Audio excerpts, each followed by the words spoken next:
Hey guys, today I'm going to tell you how to find forgotten passwords on iPhone.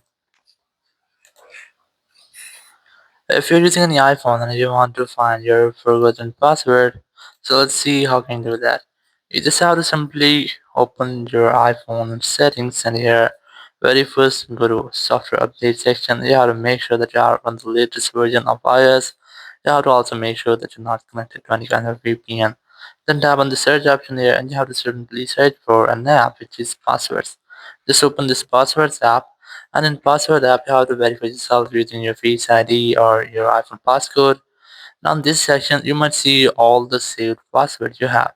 You will see your passkeys, your Wi-Fi saved passwords, your security passwords, and your all passwords. Just select all passwords here and you'll see all of your accounts and your Apple ID, also your Gmails, all of your saved passwords will be found here. So in this way, you can easily find all the passwords on your iPhone.